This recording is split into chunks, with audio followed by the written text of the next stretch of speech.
अब जो है हम अ, अपने टेक्निकल फैक्टर पे ध्यान देंगे कि तकनीकी पक्ष क्या कहता है। ठीक है। अगर मान लीजिए कोई कार्य विधि अध्ययन इंजीनियर है, मतलब वर्क स्टडी करने वाला जो है इंजीनियर है। ठीक है। अगर उसका तकनीकी ज्ञान जो है अधिक नहीं है किसी जॉब के बारे में, अब जॉब कोई भी जॉब हो सकता है। कोई वेल्डिंग का जॉब है, ड्रिलिंग का जॉब है, ट्रांसपोर्टेशन का जॉब है, असेंबली लाइन का जॉब है, कोई भी जॉब हो सकता है। ठीक है। वो अगर उससे उस जॉब के बारे में आवश्यक तकनीकी ज्ञान नहीं है अगर उसके पास, तो वो होगा क्या कि वो एक्चुअल जो प्रॉब्लम है उसको वो क्या पकड़ नहीं पाएगा।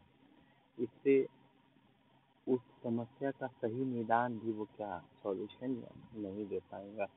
जब आप किसी प्रॉब्लम को अच्छे से नहीं पकड़ पाएंगे, कारण क्या होगा इसमें कि आपको उस जॉब के बारे में टेक्निकल जो नॉलेज है उस जॉब की वो नहीं है। तो ऐसे भी पक्ष हैं जिसको हमको कंसीडर करना पड़ेगा। ठीक है। अब मान लीजिए इस बात को समझना है हमको कि कैसे टेक्निकल एस्पेक्ट जरूरी है, तकनीकी पक्ष आवश्यक है। तो हम एक मशीन टूल पर विचार कर लेते हैं जिसमें क्या हो रहा हो, अवरोध हो रहा हो। ठीक है। और इस मशीन टूल की दिक्कत की वजह से असेंबली जो लाइन है जिसमें से फ्लो करता है क्या मटेरियल एक मशीन टूल से दूसरे मशीन टूल में, तो उस वाले मशीन टूल में अवरोध के कारण जो है असेंबली लाइन में जितना आउटपुट हम चाहते थे उतना आउटपुट हमें ना मिले। ठीक है। उसके अलावा अब जितना आउटपुट हम चाहते थे वो ना मिलेगा तो इसमें क्या दिक्कत रही होगी। हम अध्ययन अगर करें प्रारंभिक तो हमें ये पता चले कि दिए गए पदार्थ, ठीक है, तथा टूल के लिए संस्तुत की गई जो अ,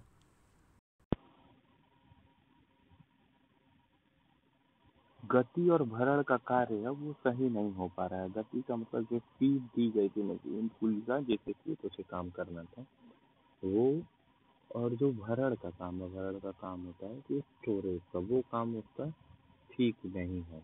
तो अब करेंगे क्या, उसकी आउटपुट को बढ़ाने के लिए हम उसकी गति और भरण की वृद्धि करेंगे, लेकिन इसी से हल नहीं हो जाएगा। ठीक है।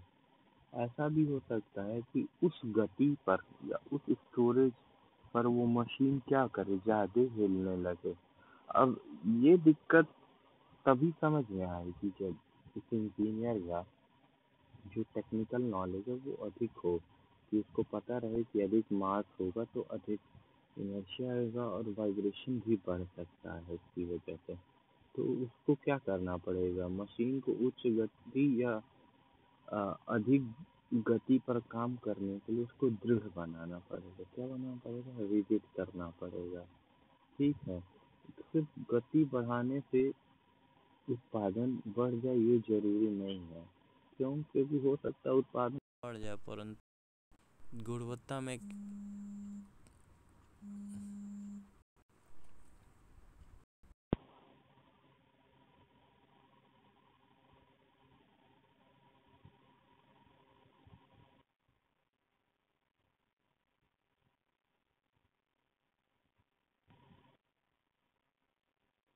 तो हम देखेंगे कि उत्पादन की संख्या तो बढ़ जाएगी लेकिन जो गुणवत्ता है वो नहीं बढ़ पाएगी गति बढ़ाने को, और बातों पे भी ध्यान देना पड़ेगा। तो ये सब जितनी बातें हैं वो इस बात पर निर्भर करेंगी कि जो हमारा इंजीनियर है वो उस जॉब की टेक्निकलिटी को कितना अच्छे से समझता है। अगर वो उस जॉब की टेक्निकलिटी को अच्छे से नहीं समझता है तो मुश्किल होगी उसको उस काम को करने में।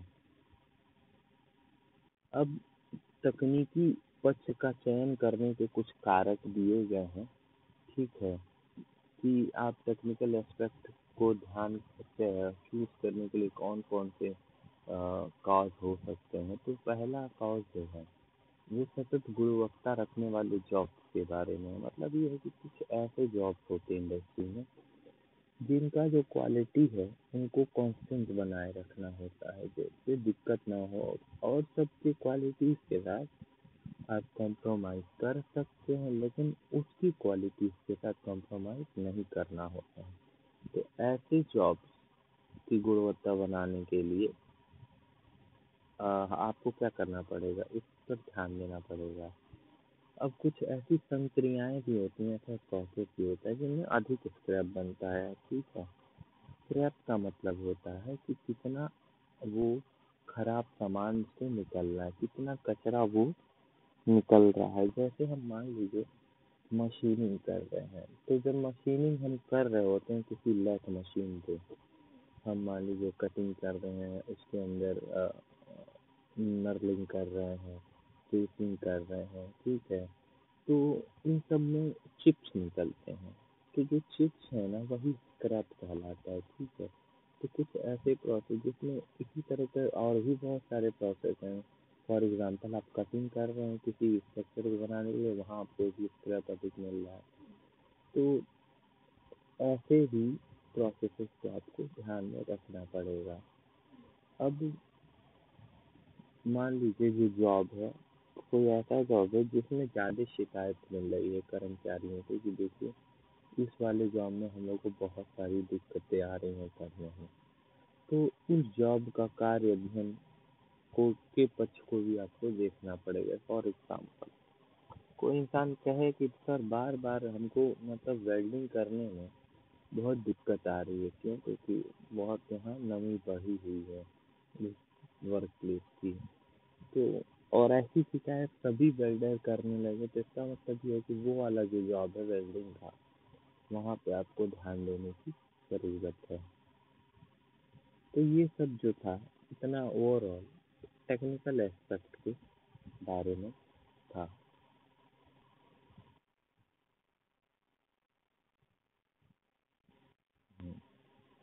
अब जो है हम ह्यूमन एस्पेक्ट के बारे में देखेंगे कि एक ह्यूमन एस्पेक्ट क्या है कार्य विधि अध्ययन का। अब मान लीजिए हम कोई काम कर रहा है, ठीक है, और हम उस काम से संतुष्ट नहीं हैं और उसके काम के तरीकों को क्या करना है, बदलना है हमको, तो कार्य अध्ययन से हम बदलेंगे। अब कार्य अध्ययन हम करने तो जा रहे हैं, लेकिन जो उस कार्य को करते थे वर्कमैन और उनकी यूनियन को वो काम स्वीकार्य नहीं है, ठीक है। तो अब कार्य विधि अध्ययन यहाँ पे मानवीय पक्ष की भूमिका में आ गया है। तो कार्य अध्ययन में अब यहाँ मानवीय पक्ष की अहम भूमिका होगी। तो आपको इस कंडीशन में मानवीय पक्ष पर भी विचार करना पड़ेगा। अब देखिए हमने कार्य अध्ययन किया, ठीक है, किसी कार्य को हमें थोड़ा उसमें सुधार करना था, इनोवेशन करना था, हमने उस पर कार्य अध्ययन किया।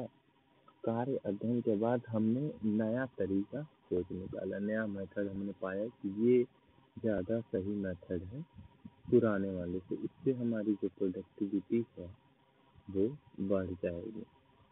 लेकिन जो नया कार्य करने की विधि आई, इसमें अधिक दुर्घटनाएं मान लीजिए होती हैं। तो ऐसी दुर्घटनाओं से किसका नुकसान होगा? लेबर का, जो वहाँ वर्कमैन या फोरमैन होते हैं उनका नुकसान होगा। तो वो इस बात को क्या करेंगे, स्वीकार नहीं करेंगे। तो आपको इस बात का ध्यान देना पड़ेगा कि जो हमने मेथड डेवलप किया है वर्क स्टडी के थ्रू कार्य अध्ययन के दौरान, उसमें कोई और मेथड सोचना पड़ेगा। तो इसलिए मानवीय एस्पेक्ट भी बहुत ज़रूरी है। मानवीय पक्ष या ह्यूमन एस्पेक्ट बहुत ज़रूरी है कार्य अध्ययन करने के लिए। अब देखिए, अब स्थिर कमाई, हर इंसान क्या चाहता है कि उसकी जो कमाई है वो स्थिर बनी रहे, मतलब कॉन्स्टेंटली उसको कमाई होता रहे। लेकिन होगा क्या, मान लीजिए किसी जॉब या किसी प्लांट में आपकी जो कमाई है वो अस्थिर है, कभी अधिक होती है और कभी कम होती है। या फिर आपने जो दूसरा मेथड इवॉल्व किया उसमें कमाई का कमाई है वो कम होगी या कभी कभी होगी कभी कभी नहीं होगी। तो इसको लेकर के भी वर्कर्स क्या हो सकते हैं, असंतुष्ट हो सकते हैं। तो अब करना क्या पड़ेगा, इसके बारे में भी आपको विचार करना पड़ेगा कि जो हमने नया मेथड लागू किया है उसमें एक तो दुर्घटना भी हो रहा है, दूसरा उसमें कमाई भी है, कंसिस्टेंट नहीं है पहले की तरह। तो इसलिए ये दूसरा कारक हो सकता है मानवीय पक्ष का। तीसरा, कर्मचारियों का अनावश्यक तथा उबाऊ कार्य के बारे में शिकायत। आप कहें कि ये नया तरीका है आपका जो आपने कार्य अध्ययन से किया है,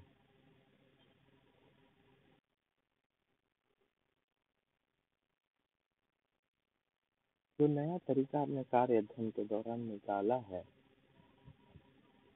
उस तरीके में बहुत सारे अनावश्यक काम हैं और उबाऊ कार्य भी है, मतलब बोरिंग वर्क भी है जिसको जनरली कोई नहीं करना चाहता है। तो ऐसे जो काम है या फिर ऐसी शिकायतों पर भी आपको क्या करना पड़ेगा, ध्यान देना पड़ेगा, जिसमें जो वर्कमैन है वो कहें कि इसमें हमको अधिक काम करना पड़ता है और बोरिंग काम भी करना पड़ता है।